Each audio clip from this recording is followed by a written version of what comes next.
Tujuan 1. Menjelaskan konsep dasar larutan asam dan basa berdasarkan teori Arrhenius dan Bunsen-Lowry.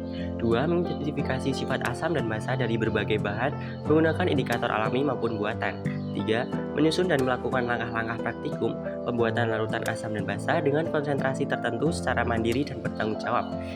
4. Mengamati dan mencatat perubahan warna indikator sebagai tanda sifat asam atau basa dari larutan yang dibuat. 5. Menarik kesimpulan berdasarkan data hasil pengamatan tentang tingkat keasaman dan kebasaan suatu larutan. Dasar teori modul ini memaparkan beberapa teori asam basa menurut beberapa ahli dengan sudut pandang yang berbeda. Teori asam basa yang dibahas meliputi teori Arrhenius, teori Bunsen-Lowry, dan teori Lewis. Selanjutnya, secara khusus modul ini akan membahas larutan asam dan basa dengan air sebagai pelarutnya. Sebagai dasar akan dijelaskan sistem kesetimbangan air murni, kemudian pengaruh penambahan zat atau pengaruh penambahan zat basa. Penambahan tersebut menyebabkan larutan bersifat asam atau basa. Terdapat beberapa rumus untuk menghitung konsentrasi ion H+ dan OH- untuk asam kuat, asam lemah, asam kuat atau basa lemah. Kekuatan asam basa juga dinyatakan dalam bentuk lain yaitu nilai pH-nya. Asam dan basa merupakan dua golongan senyawa kimia yang banyak memiliki peran penting dalam hidup sehari-hari. Tidak hanya terdapat dalam makanan, obat-obatan, produk rumah tangga, dan bahan baku industri. Asam dan basa juga merupakan komponen krusial dalam tubuh makhluk hidup. Contohnya asam amino merupakan penyusun protein dan asam nukleat merupakan biomolekul yang mengandung informasi genetik.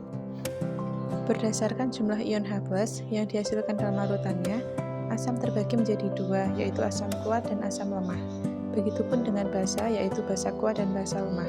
Asam kuat dan basa kuat merupakan elektrolit kuat, di mana ketika dilarutkan dalam air akan terionisasi secara sempurna. Sebagian besar dari asam kuat merupakan asam anorganik seperti asam klorida, asam nitrat, asam pentklorat, dan asam sulfat. pH meter adalah alat yang digunakan untuk mengukur tingkat keasaman atau kebasaan suatu larutan, dinyatakan dalam skala pH. Alat ini sangat berguna dalam laboratorium, industri, dan bidang lainnya, di mana kontrol dan pemantauan pH yang penting. Derajat keasaman pH. Derajat keasaman pH adalah ukuran kuantitatif tingkatan keasaman atau kebasahan suatu larutan, dinyatakan dalam skala pH. Contoh asam dan basa. Asam yaitu asam klorida atau HCl, asam nitrat HNO3, asam sulfat H2SO4, asam fosfat H3PO4, asam borat H3BO3, dan contoh basa yaitu natrium hidroksida NaOH, litium hidroksida LiOH, amonia NH3, natrium bikarbonat NaHCO3, seng hidroksida ZnOH 2 kali. Selanjutnya, ada beberapa daftar pustaka. Selanjutnya ada alat dan bahan. Yang pertama, gelas ukur 1 buah, gelas kimia 100 ml 10 buah, lumpang dan alu 1 set, plat tetes 2 buah, pipet tetes 10 buah, kertas lakmus merah lakmus biru, pH meter, kertas, pulpen, label. Yang selanjutnya ada larutan yang ada di video ini dan bahan alami yaitu kunyit, kembang sepatu, bunga mawar, buah naga, kulit manggis, kol ungu. Cara kerja dengan indikator kertas lakmus. 1. Siapkan alat dan bahan yang akan digunakan dalam praktek. Masukkan larutan yang akan diuji dalam plat tetes dengan menggunakan pipet tetes. Ambil kertas lakmus merah dan lakmus biru dan ujilah larutan-larutan tersebut. Amati dan catat perubahan warna yang terjadi. Ukur pH pada larutan tersebut menggunakan pH meter. Masukkan data yang diperoleh ke dalam tabel hasil pengamatan praktikum. Cara kerja dengan indikator alami. Geruslah bunga kembang sepatu, kol ungu, kulit manggis, bunga mawar merah, buah naga dan kunyit lumpang dan alu hingga menghasilkan ekstrak. Tuangkan 1 ml ekstrak tersebut ke dalam tabung reaksi. Tambahkan larutan cuka pada tabung reaksi dengan menggunakan pipet tetes. Goyangkan tabung dan amati perubahan warna yang terjadi. Catat hasil pengamatan pada tabel yang disediakan. Ulangi langkah kerja 2 sampai dengan 5 menggunakan air sabun mandi, sabun cuci larutan kapur, larutan gula, larutan garam, larutan jeruk nipis, larutan NaOH, larutan HCl, dan larutan amonia. Selanjutnya yaitu ada hasil percobaan yang akan ditampilkan di video ini.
Kesimpulannya, praktikum ini menunjukkan bahwa larutan asam memiliki pH kurang dari 7 dan menggunakan warna indikator seperti lakmus biru menjadi lakmus merah, sedangkan larutan basa memiliki pH lebih dari 7 dan mengubah lakmus merah menjadi lakmus biru. Indikator seperti ini phenolphthalein dan metil jingga membantu membedakan sifat asam atau basa. Dengan praktikum ini, kita dapat memahami cara mengenali dan mengukur keasaman serta kebasahan suatu larutan secara sederhana.